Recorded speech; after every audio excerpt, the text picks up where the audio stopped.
Okay, so picture this, right? It's Sunday morning, and you wake up. You're totally convinced it's 8 a.m., ready to, conquer the day, grab brunch, all that. But then you glance at the clock, and bam! It's actually 9 a.m.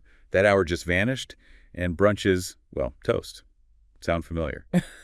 Yeah, that's the magic of daylight saving time, or DST, as the cool kids call it, messing with our minds and our mornings big time. So I think Right. we've all been there. But why do we even bother with this whole clock-changing thing anyway?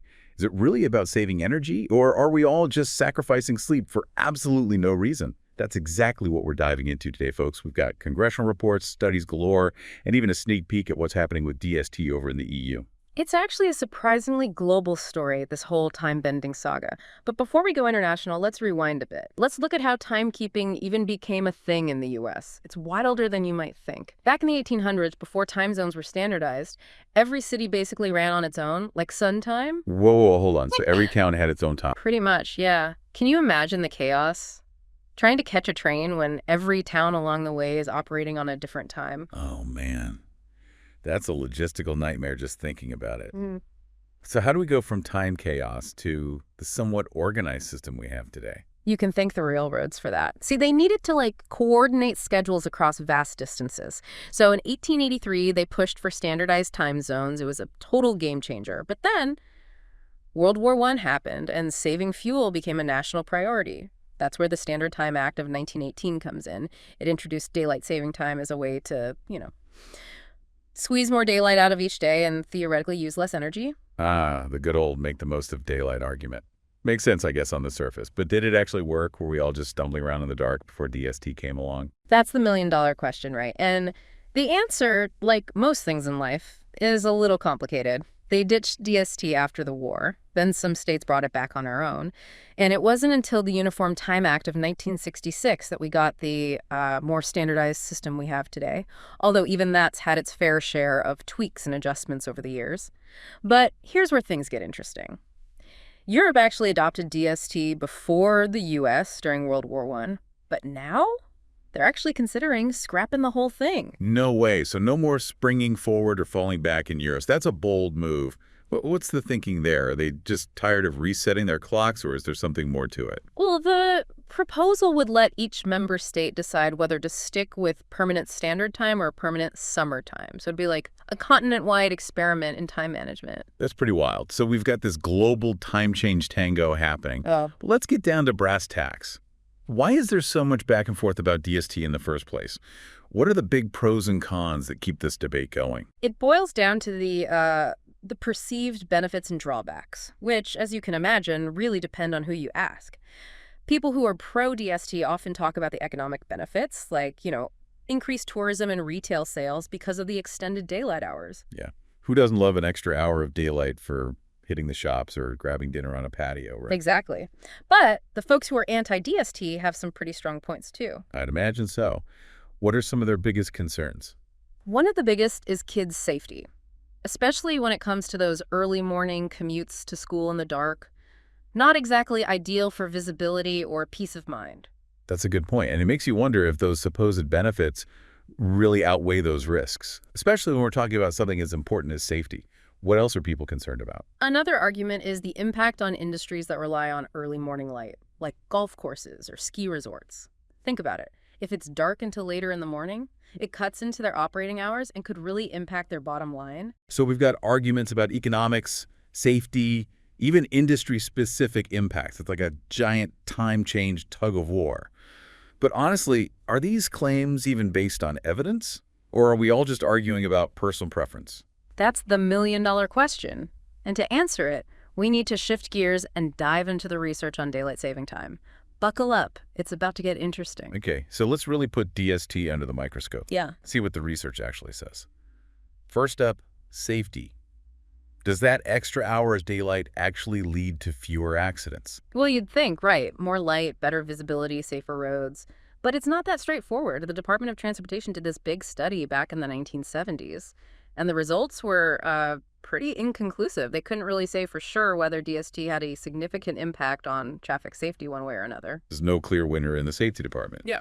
But I thought one of the main arguments for DST was energy savings. Surely there's got to be some hard evidence for that, right? You would think so, wouldn't you? I mean, the whole idea was to, like, reduce our reliance on artificial light, but the Department of Energy's 2008 report kind of threw a wrench in that argument. They found that extending DST, like we did back in 2005, only led to a tiny reduction in energy consumption, like a measly 0.02%. Wait, 0.02%? That's like finding a penny on the sidewalk and, like, not even bothering to pick it up.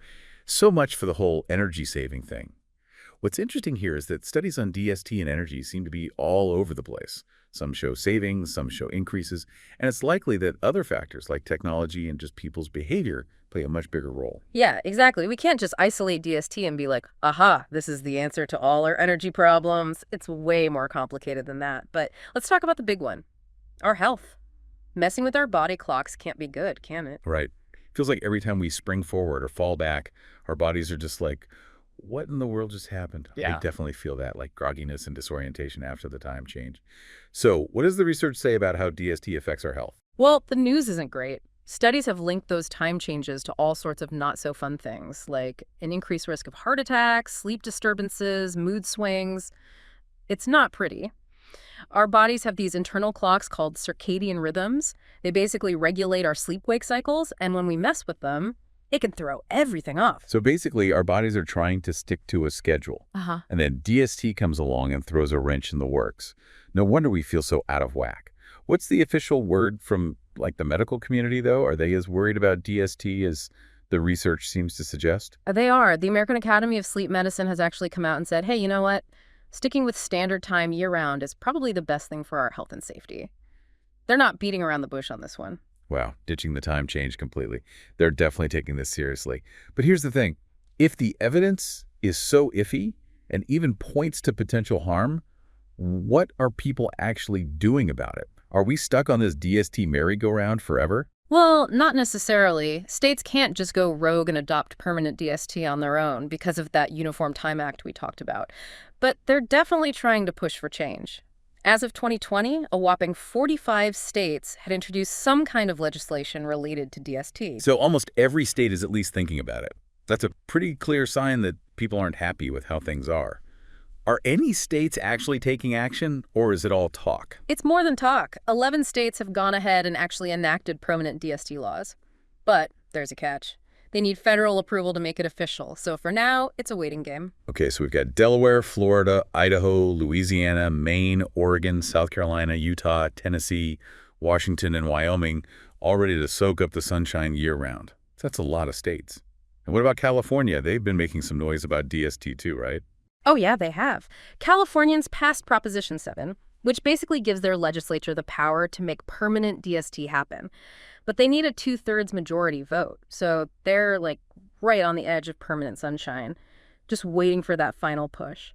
And it's not just legislature's year. There's been attempts to put DST on the ballot in places like Colorado and Missouri, but those haven't really taken off yet. It's pretty clear that this whole DST debate is far from over. What's fascinating to me is that it's not just about personal preference or convenience. It's tied up in economics, safety, health, even politics. It really is. It's the perfect example of how something seemingly simple like changing our clocks can have these ripple effects across society. And it shows just how important it is to look at the evidence, weigh the pros and cons, and have open conversations about how we manage time as a society. Well said. Speaking of evidence, we've got some actual legislation to look at. What do you say we dive into the nitty-gritty of one of these bills pushing for permanent DST? Absolutely. Let's do it. Okay, so let's take a look behind the curtain, right, at the actual legislation trying to make permanent DST happen. We've got the Sunshine Protection Act of 2021, which, get this, actually sailed through the Senate back in March 2022. Yeah, catchy name, right? The Sunshine Protection Act sounds so, like, optimistic and hopeful. But seriously, this bill aims to do exactly what its name suggests. Make daylight saving time permanent across the U.S. It would basically repeal that part of the Uniform Time Act that makes DST temporary. So no more going back and forth. We just spring forward and stay sprung. Exactly.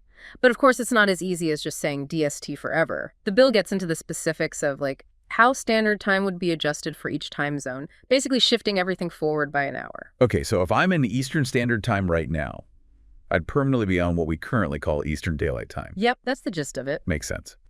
But what about those states that opted out of DST? Would they be forced to join the Sunshine Party? That's a good question. And the bill addresses that too. It says that states that have exempted themselves from DST, or even specific areas within those states, they can choose to stay on their current standard time. So they've got the option to keep doing their own thing. It seems fair. But hold on. This bill passed the Senate back in 2022. So why are we still changing our clocks? What happened? Ah, welcome to the world of lawmaking, right? Where things move about as fast as a snail in a traffic jam.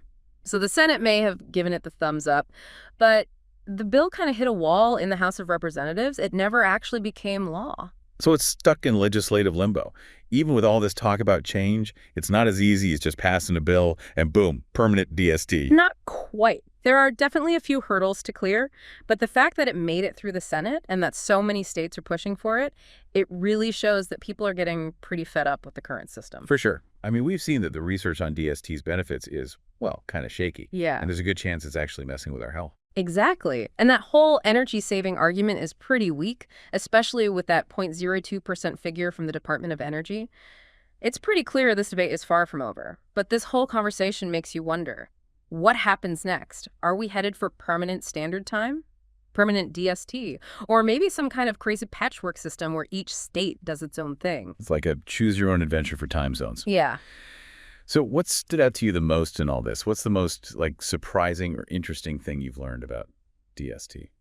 For me, it's got to be the potential health effects. We tend to just brush off DST as a minor inconvenience, right? But the research suggests it could actually be linked to some pretty serious stuff like heart attacks, mood disorders, even car accidents. It makes you think twice about whether those few extra hours of daylight are really worth the risk. Yeah, absolutely. It's not just about complaining about resetting our clocks. We're talking about real health risks here.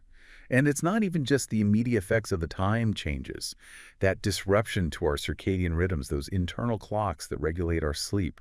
That can have long-term consequences for our health and well-being. Exactly. It's like our bodies are always playing catch up. And that takes a toll. It really shows that we need more research in this area so we can actually make informed decisions about how we manage time as a society. Well said. Okay, so we've covered a lot of ground here today. The history of DST, the debates, the research, and even the possible consequences of this whole time change thing. We've definitely uncovered more questions than answers. But hey, that's what makes a good deep dive so great, right? It's about getting you curious and making you think about the world in new ways. So here's the big question for everyone listening. If you could vote on permanent DST, how would you vote and why? What factors would you consider? Would it be economic benefits, safety concerns, those potential health impacts?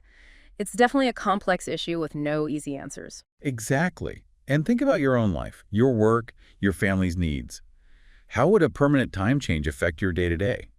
What works for someone who stays up late might be a nightmare for an early riser, and vice versa. And what about people who work nights or have, irregular schedules? Yeah, it's a huge puzzle with all these interconnected pieces. And let's not forget those states that are already pushing for permanent DST.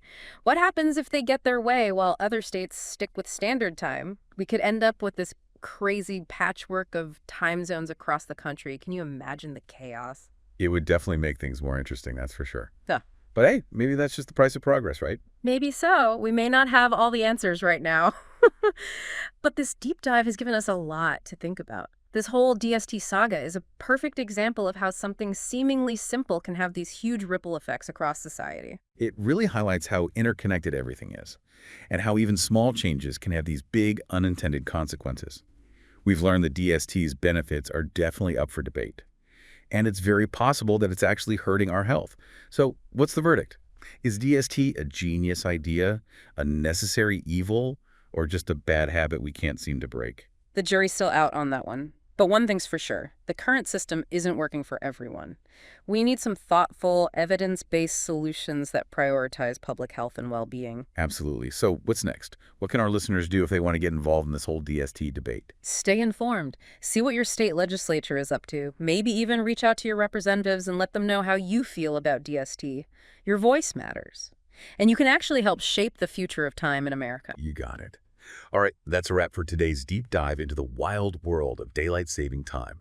We explored the history, the arguments for and against it, the research, and the potential consequences. We uncovered way more questions than answers, but that's the beauty of a good deep dive, right? It's all about sparking your curiosity and getting you to think critically about the world around you. Make sure you check out the show notes for links to all those studies and laws we talked about. Until next time, stay curious, stay informed, and try not to get too lost in the time zone shuffle.